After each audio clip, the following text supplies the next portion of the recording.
Setengah perjalanan sudah kita tempuh.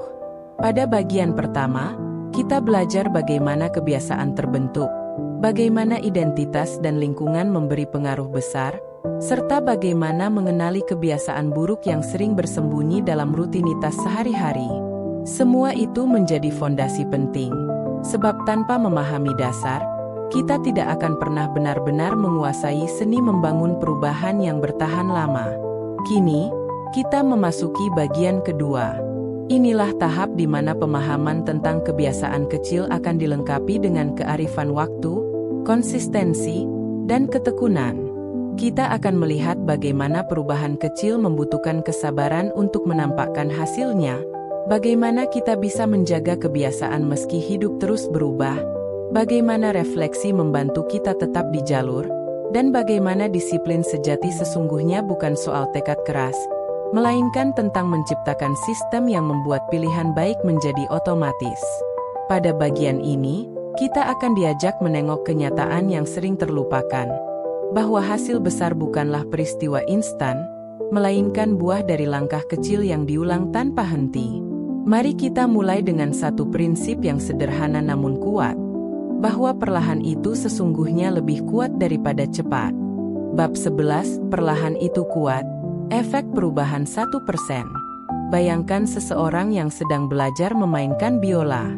Pada minggu pertama, suara yang keluar lebih sering sumbang daripada merdu.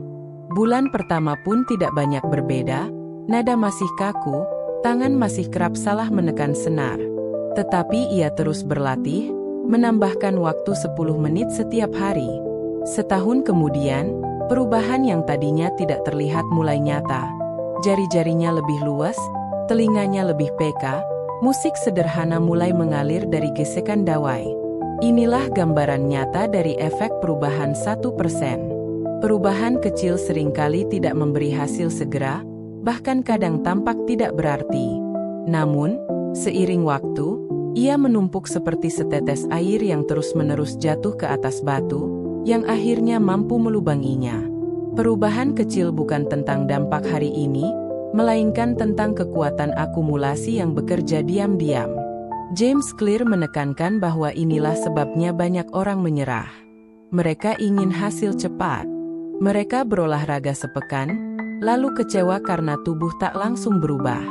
Mereka menabung sebulan, lalu frustasi karena jumlahnya terasa terlalu sedikit. Mereka belajar keterampilan baru sebentar, lalu berhenti karena belum mahir. Padahal, kenyataannya, perubahan itu sedang berlangsung, hanya saja belum muncul ke permukaan.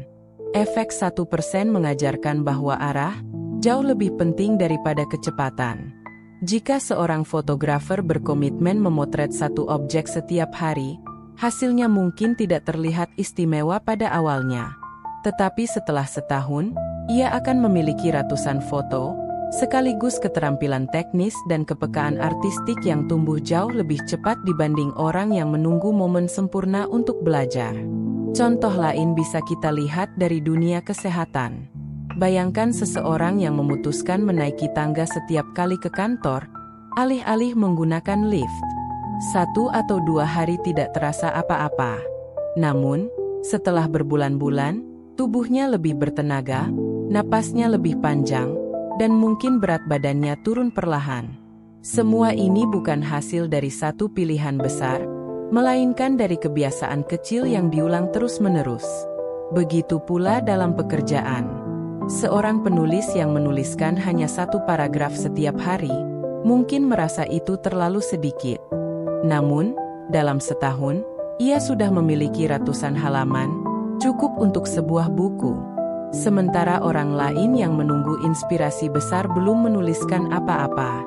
Masalahnya, kita sering terjebak pada jurang frustasi saat usaha terasa tidak sepadan dengan hasil. James Clear menyebutnya sebagai puncak potensi tersembunyi, sebuah dataran datar di mana kerja keras belum tampak buahnya. Disinilah kebanyakan orang berhenti. Mereka merasa tidak ada kemajuan, padahal kenyataannya, fondasi sedang dibangun, energi sedang ditabung, dan saatnya akan tiba ketika perubahan besar muncul seolah-olah mendadak. Prinsip 1% bukan hanya tentang hasil, tetapi juga tentang identitas. Ketika kita terus melakukan tindakan kecil, kita sedang membuktikan pada diri sendiri siapa kita. Seseorang yang membaca satu halaman buku setiap malam sedang membentuk identitas sebagai pembelajar. Seseorang yang menyisihkan sedikit uang setiap minggu sedang membentuk identitas sebagai orang yang bijak mengatur finansial. Seseorang yang terus menulis catatan harian sedang menegaskan identitasnya sebagai penulis. Identitas inilah yang memberi kekuatan bertahan melewati masa ketika hasil belum tampak. Maka, kekuatan perubahan kecil ada pada kombinasi 3 hal: konsistensi, kesabaran, dan arah yang tepat. Jika 3 hal ini berpadu, hasilnya bisa melampaui ekspektasi. Dari luar, orang akan mengira perubahan itu ajaib. Padahal, sesungguhnya itu hanyalah akumulasi langkah-langkah kecil yang setia diulang setiap hari. Setelah memahami prinsip ini, kita akan lebih siap menghadapi godaan terbesar dalam membangun kebiasaan. Terlalu terpaku pada tujuan besar hingga melupakan sistem kecil. Dan inilah yang akan kita bahas pada bab selanjutnya. Bab 12, Hukum Invers. Mengapa hasil besar bisa membutakan? Ada sebuah kisah tentang seorang atlet muda yang baru saja memenangkan kejuaraan pertamanya. Sorak-sorai penonton, medali yang berkilau, dan pujian dari banyak pihak membuatnya merasa berada di puncak dunia. Namun, beberapa bulan kemudian, prestasinya menurun. Ia kehilangan fokus, latihan menjadi lebih longgar, dan semangat yang dahulu menggebu perlahan meredup. Kemenangan besar yang semestinya menjadi titik awal, justru menjadi jebakan yang membuatnya lengah. Inilah salah satu sisi gelap dari pencapaian besar. Kita sering menganggap keberhasilan sebagai tujuan akhir, padahal ia bisa menjadi awal dari kelalaian. James Clear menyebut fenomena ini sebagai semacam hukum invers, bahwa keberhasilan yang kita kejar dengan susah payah bisa menjadi hal yang justru menghambat pertumbuhan berikutnya, apabila kita hanya terpaku pada hasil akhir dan melupakan proses. Kita hidup dalam budaya yang mengagungkan hasil. Nilai ujian tinggi dianggap bukti kecerdasan, promosi jabatan dianggap tanda kesuksesan, atau rumah megah dianggap simbol keberhasilan hidup. Padahal, di balik semua itu, ada proses yang sering tak terlihat. Berjam-jam belajar, kerja keras membangun relasi, atau kesabaran menabung. Ketika kita menilai diri semata dari hasil, kita berisiko kehilangan arah saat hasil tidak sesuai harapan, atau terlena ketika sudah mendapatkannya. Contoh sederhana bisa kita lihat pada dunia kesehatan. Banyak orang berolahraga mati-matian demi menurunkan berat badan dalam waktu singkat. Ketika timbangan akhirnya menunjukkan angka yang diinginkan, mereka merasa tujuan sudah tercapai. Namun setelah itu, mereka kembali pada pola lama, lalu berat badan naik lagi. Semua terjadi karena fokus hanya pada hasil, bukan pada sistem hidup sehat yang seharusnya dijaga terus. Hal yang sama berlaku dalam karir. Seseorang bisa bekerja keras demi mendapat promosi. Begitu promosi diraih, ia merasa sudah tiba di garis akhir. Akibatnya, dedikasi menurun, inovasi berhenti, dan lambat laun ia justru tertinggal. Padahal, sejatinya promosi bukanlah garis akhir, melainkan tanda bahwa ia siap memulai perjalanan baru dengan tanggung jawab yang lebih besar. Hukum invers ini mengingatkan kita bahwa keberhasilan seringkali menjadi musuh tersembunyi. Ia membuat kita berhenti memperbaiki diri, berhenti belajar, dan terjebak pada zona nyaman. Padahal, inti dari kebiasaan kecil adalah proses yang terus berlangsung, bukan puncak hasil yang sekali tercapai lalu usai.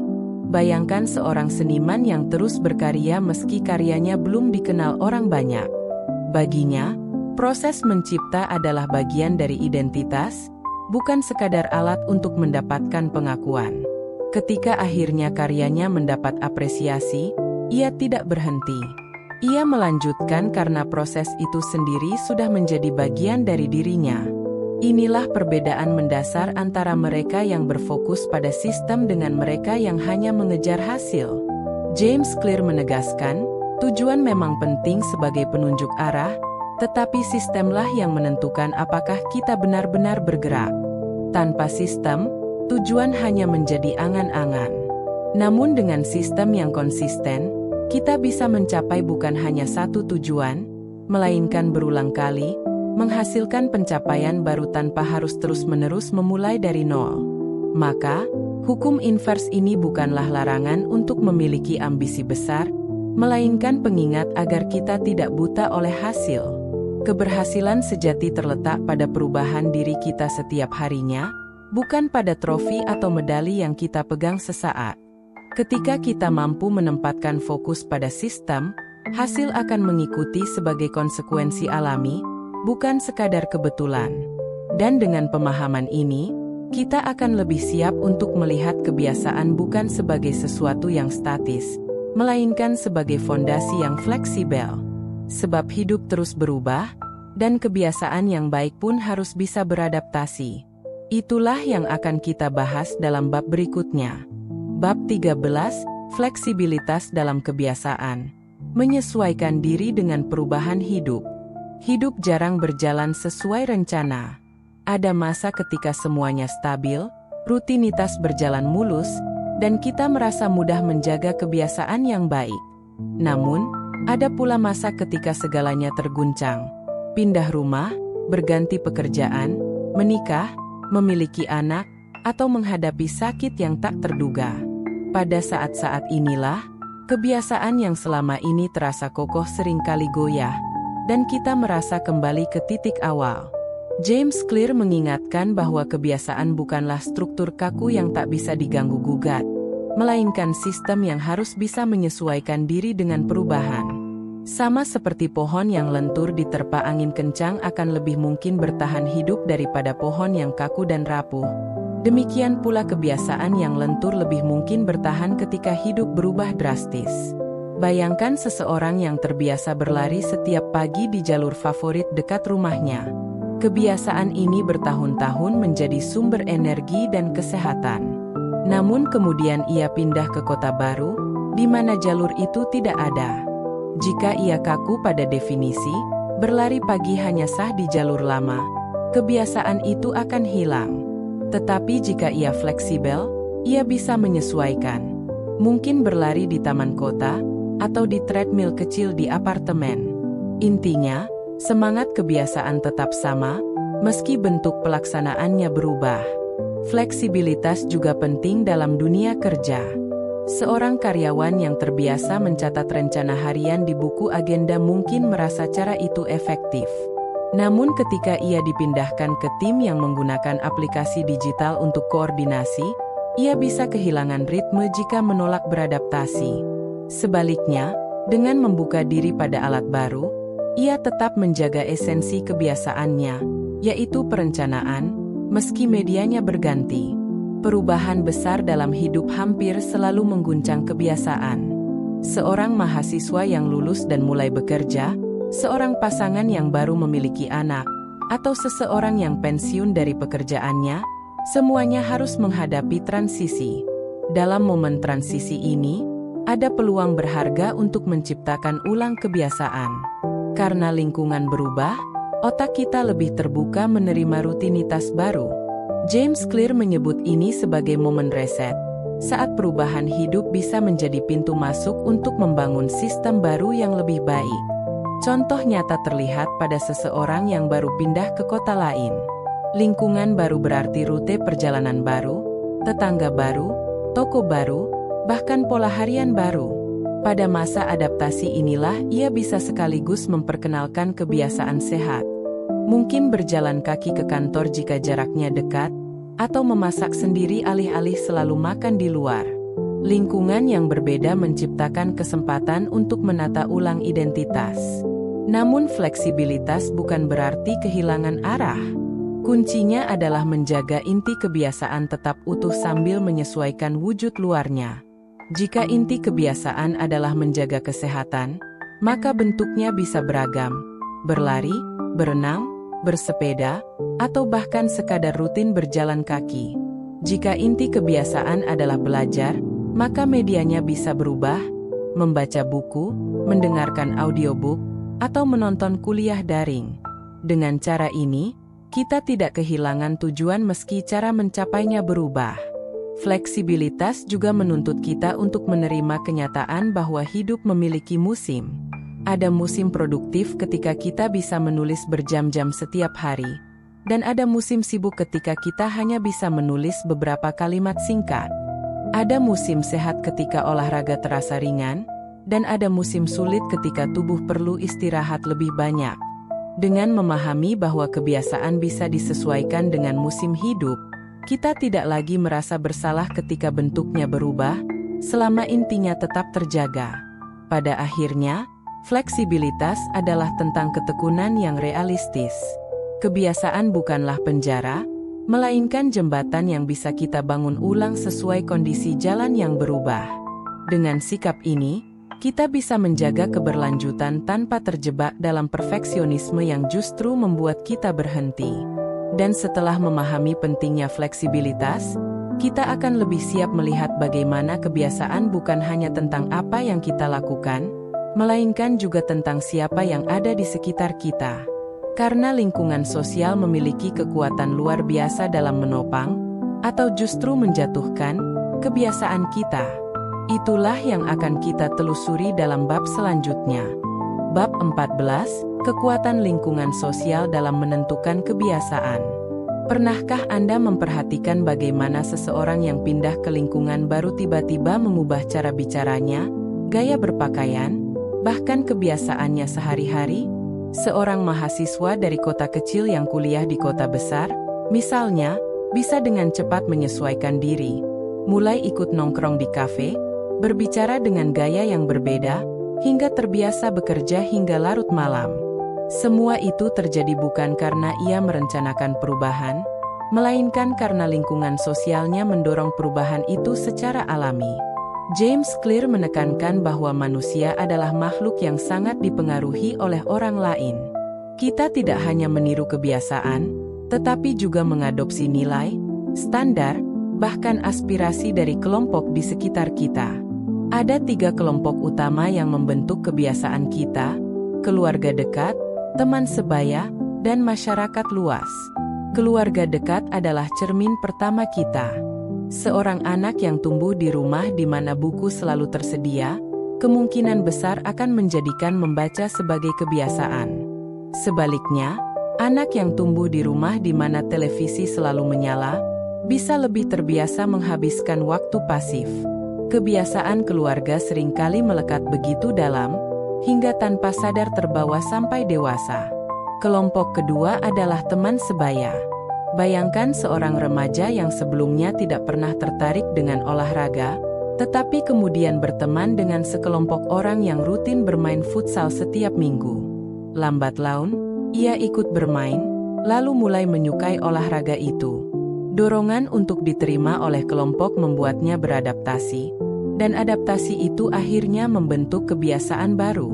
Kelompok ketiga adalah masyarakat luas, yang memberi kita standar tentang apa yang dianggap normal.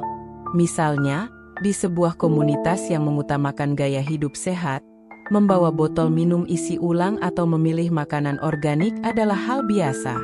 Tetapi di tempat lain, kebiasaan itu bisa dianggap aneh.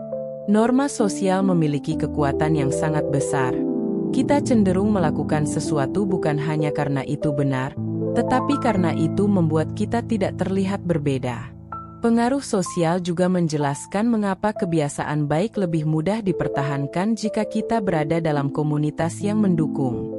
Seorang pemula dalam dunia menulis, misalnya, akan lebih mudah konsisten jika ia bergabung dalam kelompok yang rutin berbagi tulisan. Tekanan sosial yang positif membuat kebiasaan terasa lebih ringan, karena ada rasa kebersamaan dalam prosesnya. Namun, pengaruh ini juga bisa bekerja sebaliknya. Lingkungan sosial yang buruk dapat menarik kita menjauh dari kebiasaan baik. Seseorang yang berusaha berhenti merokok, tetapi masih terus berkumpul dengan teman-teman yang merokok setiap hari, akan jauh lebih sulit bertahan. Inilah sebabnya memilih lingkungan sosial dengan bijak sama pentingnya dengan memilih kebiasaan itu sendiri. James Clear memberi gambaran sederhana. Jika ingin membangun kebiasaan baru, carilah komunitas di mana kebiasaan itu adalah hal biasa. Jika ingin lebih rajin membaca, bergabunglah dengan klub buku. Jika ingin lebih sehat, bergaullah dengan orang-orang yang peduli olahraga. Lingkungan sosial adalah semacam jalan pintas motivasi. Alih-alih melawan arus, kita menempatkan diri pada aliran yang membimbing kita ke arah yang diinginkan. Hal ini juga memberi kita kesempatan untuk merefleksikan siapa saja yang paling sering kita temui. Ada pepatah yang mengatakan kita adalah rata-rata dari 5 orang terdekat kita. Mungkin angka 5 bukan ukuran pasti, tetapi gagasan ini menekankan bahwa kebiasaan orang di sekitar kita cenderung menular. Jika kita dikelilingi orang yang rajin, penuh rasa ingin tahu, dan optimis, besar kemungkinan kita pun ikut terpengaruh. Sebaliknya, jika kita dikelilingi orang yang pesimis, malas, atau terbiasa menunda, energi itu pun akan merembes ke dalam diri kita. Maka, salah satu cara paling efektif untuk memperkuat kebiasaan baik adalah dengan memperkuat ikatan sosial dengan mereka yang sudah menjalani kebiasaan itu. Tidak selalu harus meninggalkan lingkungan lama, tetapi cukup menambahkan lingkaran baru yang memberi pengaruh positif. Setelah memahami kekuatan lingkungan sosial, kita semakin sadar bahwa kebiasaan bukanlah perjuangan pribadi semata. Ia adalah hasil dari interaksi terus-menerus dengan dunia sekitar. Dan setelah menyadari hal ini, kita akan lebih siap untuk melihat bagaimana sebenarnya otak kita bekerja dalam membangun kebiasaan. Bahwa otak bukan hanya mesin otomatis, melainkan juga sebuah laboratorium yang bisa kita atur untuk memperkuat atau melemahkan perilaku. Itulah yang akan kita jelajahi pada bab berikutnya. Bab 15, Otak sebagai Laboratorium Kebiasaan. Pernahkah Anda memperhatikan bagaimana seekor anjing yang dilatih dengan lonceng bisa mengeluarkan air liur hanya karena mendengar bunyi tertentu? Eksperimen klasik Pavlov ini bukan sekadar cerita tentang hewan, melainkan cermin tentang bagaimana otak kita sendiri bekerja. Otak pada dasarnya adalah sebuah laboratorium, tempat berbagai percobaan berlangsung setiap hari, menghubungkan satu isyarat dengan perilaku, lalu menyimpannya sebagai pola yang bisa dipanggil kembali secara otomatis. James Clear menjelaskan bahwa kebiasaan lahir dari sebuah mekanisme sederhana: isyarat, keinginan, respons, dan hasil. Setiap kali otak kita menemukan pola yang berhasil, ia menyimpannya agar lebih mudah diulang. Otak sangat menyukai efisiensi, dan kebiasaan adalah caranya menghemat energi. Dengan membentuk kebiasaan, otak tak perlu terus-menerus mengambil keputusan dari nol. Bayangkan seseorang yang setiap kali pulang kerja langsung menyalakan televisi. Awalnya, itu adalah keputusan sadar. Tetapi setelah diulang berkali-kali, otak menghubungkan pulang kerja dengan menyalakan televisi. Lama-kelamaan, ia melakukannya tanpa berpikir. Kebiasaan telah tercipta, bukan karena niat khusus, tetapi karena otak menemukan pola yang konsisten antara isyarat dan respons. Laboratorium otak ini bekerja tidak hanya pada kebiasaan buruk, tetapi juga pada kebiasaan baik. Seorang guru yang terbiasa menyiapkan rencana pelajaran malam sebelumnya, misalnya, melatih otaknya untuk menghubungkan waktu malam dengan persiapan esok hari. Pada akhirnya, ia melakukannya secara otomatis, tanpa merasa terbebani. Yang menarik, otak tidak membedakan apakah kebiasaan itu bermanfaat atau merugikan. Selama ada pola isyarat dan hasil yang memuaskan, otak akan menyimpannya. Itulah sebabnya kebiasaan buruk begitu sulit dihapus. Otak sudah menuliskan jalur tertentu di dalam sistemnya. Untungnya, pemahaman ini memberi kita jalan masuk. Jika otak bisa membentuk jalur untuk kebiasaan buruk, ia juga bisa dilatih untuk membentuk jalur baru bagi kebiasaan yang lebih sehat. Kita bisa melihat contohnya pada seseorang yang berusaha mengganti kebiasaan ngemil berlebihan. Jika sebelumnya setiap kali bosan ia langsung mengambil camilan manis, ia bisa melatih otaknya untuk merespons bosan dengan cara lain, misalnya berjalan sebentar atau membaca. Awalnya sulit, karena jalur lama masih kuat. Namun dengan pengulangan, jalur baru mulai terbentuk. Otak seperti laboratorium yang terus menguji coba, mana yang lebih memuaskan, mana yang layak disimpan. Otak juga memiliki cara unik untuk memperkuat kebiasaan, yaitu melalui hormon dopamin. Setiap kali kita mendapat pengalaman yang menyenangkan, dopamin meningkat, memberi sinyal bahwa perilaku itu patut diulang. Menariknya, bukan hanya hasil yang meningkatkan dopamin, tetapi juga antisipasinya. Seseorang yang menunggu liburan sering merasa senang bahkan sebelum liburan dimulai, karena otaknya sudah membayangkan kepuasan yang akan datang. Mekanisme inilah yang membuat kebiasaan begitu kuat. Otak belajar mengaitkan isyarat dengan rasa puas, bahkan sebelum hasil nyata terjadi. Dalam kehidupan sehari-hari, pemahaman ini bisa kita gunakan untuk merancang kebiasaan dengan sengaja. Jika kita ingin membaca lebih banyak, misalnya, kita bisa mengaitkan aktivitas membaca dengan momen yang sudah pasti terjadi, seperti minum kopi pagi. Lambat laun, otak akan menyatukan kedua hal itu, sehingga setiap kali memegang cangkir kopi, kita terdorong untuk membuka buku.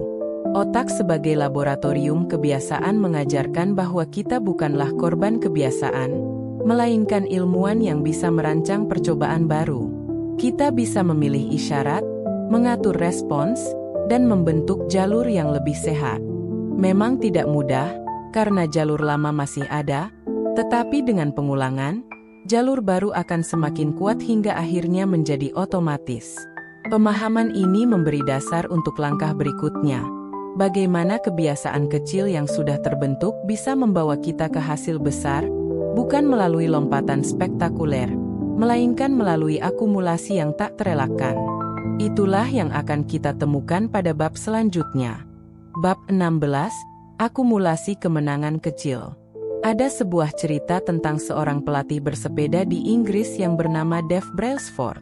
Pada awal tahun 2000-an, tim sepeda Inggris terkenal sebagai tim yang biasa-biasa saja. Mereka bahkan sempat diejek oleh pabrikan sepeda karena dianggap tidak akan pernah bisa menjadi juara.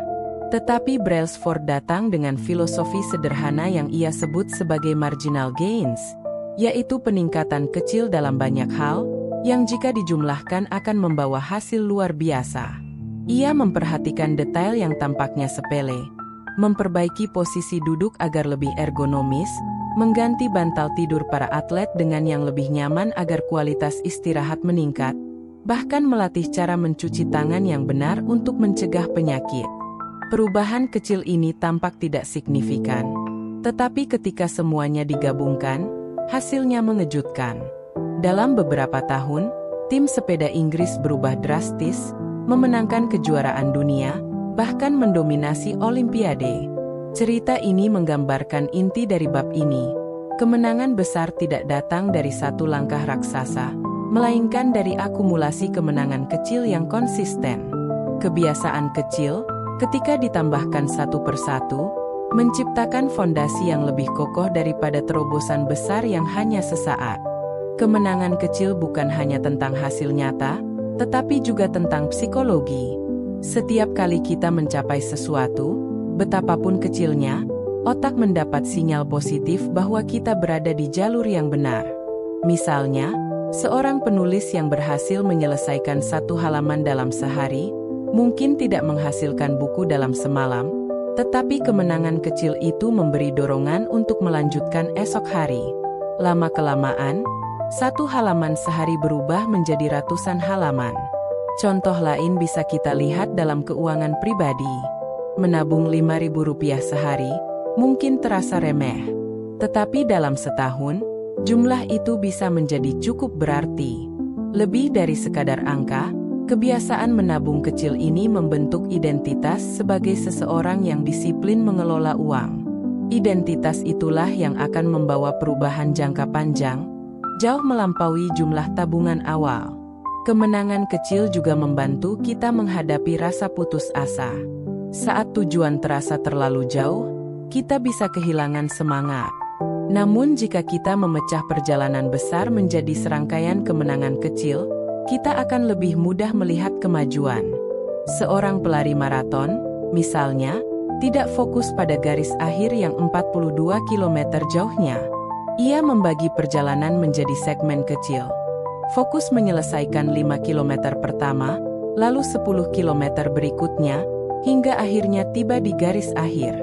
James Clear menekankan bahwa akumulasi kemenangan kecil menciptakan efek bola salju. Pada awalnya, bola itu kecil dan lambat, tetapi ketika terus digelindingkan, ia membesar dengan cepat.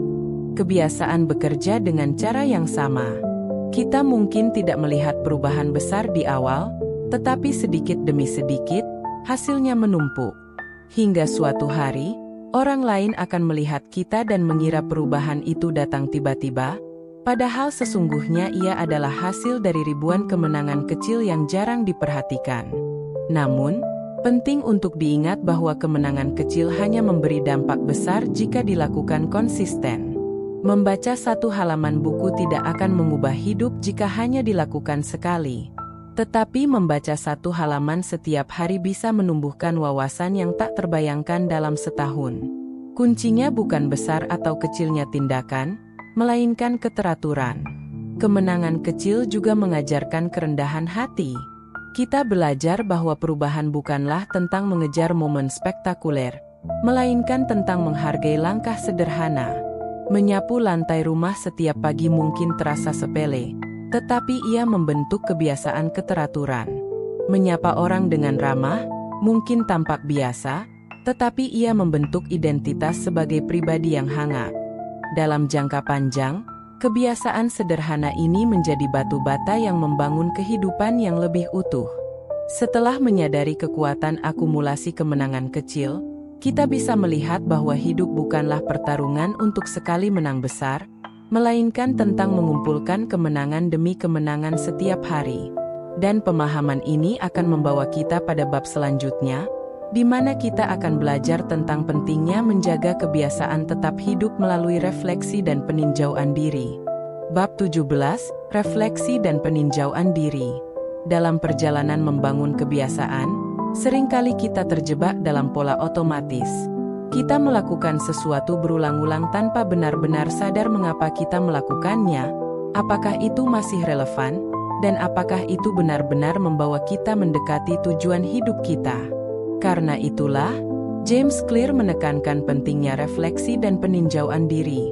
Refleksi adalah saat kita berhenti sejenak dari kesibukan, lalu menoleh ke belakang, melihat apa yang sudah kita jalani, apa yang berhasil, apa yang gagal, dan apa yang masih bisa diperbaiki. Ia seperti cermin besar yang memperlihatkan kondisi sebenarnya dari perjalanan kebiasaan kita. Tanpa refleksi, kita bisa terus berjalan di jalan yang salah, mengulangi kebiasaan yang tidak produktif, dan bahkan merasa seolah kita sedang maju padahal sebenarnya kita hanya berputar di tempat. Bayangkan seorang atlet yang berlatih tanpa evaluasi. Ia mungkin berlari setiap hari, tetapi tanpa meninjau teknik, waktu tempuh, dan kondisi tubuh, ia tidak akan tahu apakah ia benar-benar berkembang. Sama halnya dengan kehidupan kita. Kita bisa bekerja keras setiap hari, tetapi tanpa refleksi, kita tidak tahu apakah kerja keras itu mendekatkan kita pada tujuan atau sekadar menguras tenaga. James Clear memberikan contoh sederhana. Banyak perusahaan besar melakukan rapat tahunan untuk meninjau kinerja mereka. Mereka melihat laporan keuangan, mengevaluasi strategi, dan memutuskan arah baru. Jika perusahaan saja merasa perlu melakukan review secara rutin, mengapa kita tidak melakukannya pada kehidupan pribadi kita? Refleksi bukan berarti kita harus menunggu setahun sekali. Kita bisa memulainya dengan review mingguan atau bulanan. Misalnya, setiap akhir minggu, kita meluangkan waktu sebentar untuk menuliskan kebiasaan yang sudah berhasil dijalankan, kebiasaan yang masih sulit, serta rencana perbaikan. Proses sederhana ini memberi kita kesadaran akan pola hidup yang sedang terbentuk. Peninjauan diri juga membantu kita mengukur sejauh mana identitas kita berkembang. Ingat bahwa kebiasaan bukan sekadar soal apa yang kita lakukan, tetapi juga identitas diri yang kita yakini. Dengan merefleksikan kebiasaan, kita bisa bertanya, Apakah tindakan saya hari ini mendukung identitas yang ingin saya bangun? Apakah kebiasaan saya mencerminkan pribadi yang saya impikan? Pertanyaan-pertanyaan ini mengarahkan kita agar tetap konsisten dengan tujuan jangka panjang. Contoh nyata bisa kita lihat dalam kehidupan seorang pelajar. Ia mungkin ingin menjadi pribadi yang disiplin dalam belajar. Dengan refleksi mingguan, ia bisa menyadari bahwa meski ia rajin membuka buku, ia sering terdistraksi oleh ponsel. Dari sini, ia bisa membuat penyesuaian kecil, misalnya mematikan notifikasi selama belajar atau menaruh ponsel di ruangan lain. Peninjauan diri membantunya melihat celah yang selama ini tersembunyi. Lebih jauh lagi, refleksi juga memberi ruang untuk bersyukur. Dalam kesibukan, kita sering lupa betapa banyak hal yang sudah tercapai. Ketika kita menulis jurnal atau sekadar merenung, kita bisa menyadari betapa langkah kecil yang konsisten sudah membawa kita lebih jauh dari titik awal. Kesadaran ini tidak hanya memotivasi, tetapi juga memberi rasa tenang bahwa kita sedang bergerak ke arah yang benar. Namun, ada satu hal penting. Refleksi tidak boleh menjadi alasan untuk menunda. Ada orang yang terjebak dalam peninjauan terus-menerus, sibuk menganalisis tetapi jarang bertindak. Keseimbangan adalah kuncinya. Refleksi seharusnya menjadi bahan bakar untuk memperbaiki langkah, bukan penghalang untuk bergerak maju. Akhirnya, refleksi dan peninjauan diri adalah cara untuk memastikan bahwa kita tidak hanya sibuk, tetapi juga benar-benar produktif. Tidak hanya bergerak, tetapi juga melangkah ke arah yang tepat. Ia adalah momen untuk kembali menyelaraskan kebiasaan kecil dengan tujuan besar yang kita impikan. Dan setelah memahami pentingnya refleksi, kita akan sampai pada bagian akhir dari perjalanan ini. Bagaimana mengikat semua prinsip kebiasaan menjadi satu kesatuan, sehingga hidup kita benar-benar berubah, bukan hanya dalam teori, melainkan juga dalam kenyataan sehari-hari. Bab 18, Rahasia Hasil yang Luar Biasa. Ketika berbicara tentang pencapaian luar biasa, kebanyakan orang membayangkan keberuntungan besar, bakat bawaan, atau kesempatan emas yang datang hanya sekali seumur hidup. Namun, James Clear justru menunjukkan bahwa hasil luar biasa sering lahir dari hal-hal yang sederhana, yakni dari fokus yang mendalam pada sedikit hal penting, dan konsistensi dalam melakukannya. Rahasia dari hasil yang luar biasa bukanlah melakukan segalanya sekaligus, melainkan memilih apa yang benar-benar penting dan menekuninya. Dunia modern sering menggoda kita untuk menyebar energi ke banyak arah, mencoba berbagai proyek sekaligus, mengejar tren baru, atau ingin cepat mendapat hasil. Padahal, mereka yang sukses besar biasanya adalah orang-orang yang berani mengatakan tidak pada banyak hal, agar bisa mengatakan ya pada hal-hal yang betul-betul berdampak. Bayangkan seorang pemahat yang sedang mengerjakan sebuah patung dari batu besar. Ia tidak memukul sembarangan di banyak bagian, melainkan dengan sabar menargetkan titik yang tepat, pukulan demi pukulan. Pada awalnya, perubahan hampir tidak terlihat, tetapi lambat laun bentuk mulai muncul. Begitu juga dengan kebiasaan. Ketika kita menekuni bidang yang jelas, hasil yang luar biasa akan datang bukan dari kerja acak, melainkan dari kerja fokus yang berkelanjutan. Salah satu contoh nyata, datang dari dunia olahraga. Seorang pelari tidak akan menjadi juara dunia jika ia mencoba sekaligus menjadi pegulat, pesenam, dan perenang. Ia perlu fokus pada satu bidang, melatih kebiasaan yang relevan, dan terus memperdalam keterampilan. Keunggulan lahir dari pengulangan dalam ruang lingkup yang jelas, bukan dari penyebaran energi ke banyak tempat sekaligus. Rahasia lainnya adalah memahami bahwa kebiasaan kecil akan memberi hasil luar biasa ketika ia berada dalam arah yang tepat. Seseorang bisa bekerja keras setiap hari, tetapi jika arah yang dipilih tidak mendukung tujuan, hasilnya akan mengecewakan. Karena itu, penting bukan hanya untuk bekerja keras, tetapi juga memastikan bahwa kita bekerja pada hal yang benar. Contoh sederhana bisa diambil dari dunia keuangan. Seorang investor mungkin konsisten menabung, Tetapi jika ia menaruh uang di instrumen yang salah tanpa strategi, hasilnya tidak akan optimal. Sebaliknya, dengan arah yang tepat, misalnya disiplin menaruh dana di investasi yang stabil, dari waktu ke waktu hasilnya bisa berkembang luar biasa. Bukan karena ia bekerja lebih keras dari orang lain, tetapi karena ia menaruh usaha pada tempat yang tepat. James Clear juga mengingatkan kita tentang hukum Pareto 80-20, yang menyatakan bahwa sebagian besar hasil seringkali datang dari sebagian kecil tindakan. Jika kita mampu menemukan kebiasaan kecil yang memberi dampak besar, lalu menekuninya, kita akan jauh lebih mudah meraih hasil luar biasa. Namun, di balik semua itu, ada satu kunci yang tidak boleh dilupakan: kesabaran. Banyak orang gagal meraih hasil luar biasa bukan karena kurang mampu, melainkan karena tidak sabar menunggu proses. Mereka menyerah tepat ketika hasil besar hampir datang. Padahal, sebagaimana es yang mencair di suhu tertentu, hasil luar biasa sering menampakkan diri setelah serangkaian usaha kecil yang lama tidak terlihat.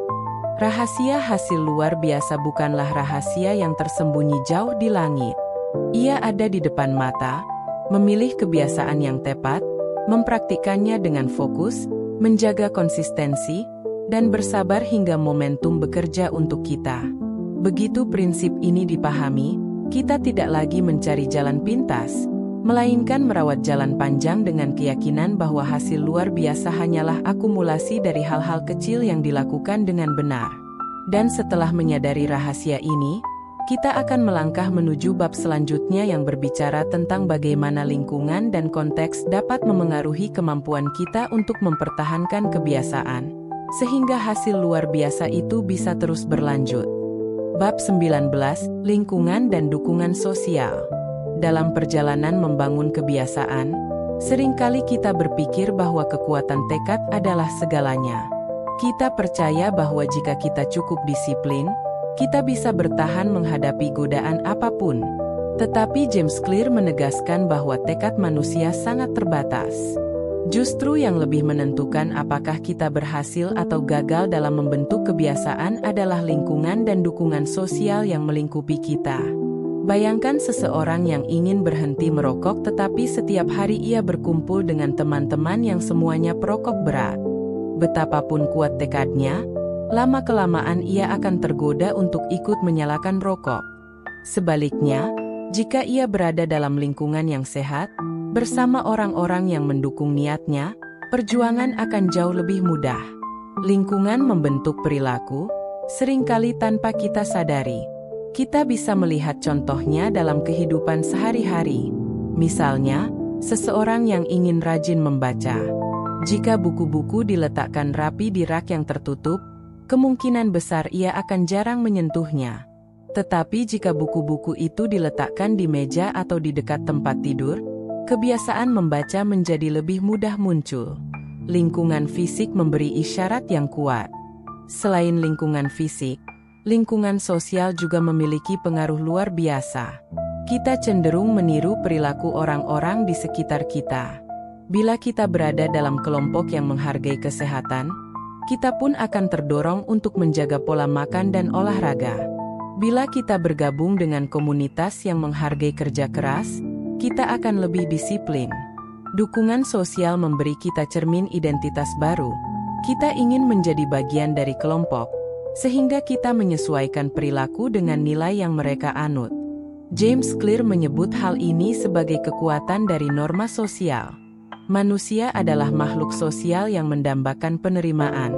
Kadang kita bahkan rela mengubah kebiasaan hanya agar tidak terasing dari kelompok. Disinilah pentingnya memilih lingkungan dengan hati-hati. Lingkungan yang tepat akan mempercepat pertumbuhan kebiasaan baik, sedangkan lingkungan yang salah bisa meruntuhkan tekad paling kuat sekalipun. Contoh nyata bisa kita lihat pada seorang pemuda yang ingin meningkatkan keterampilan bermain gitar.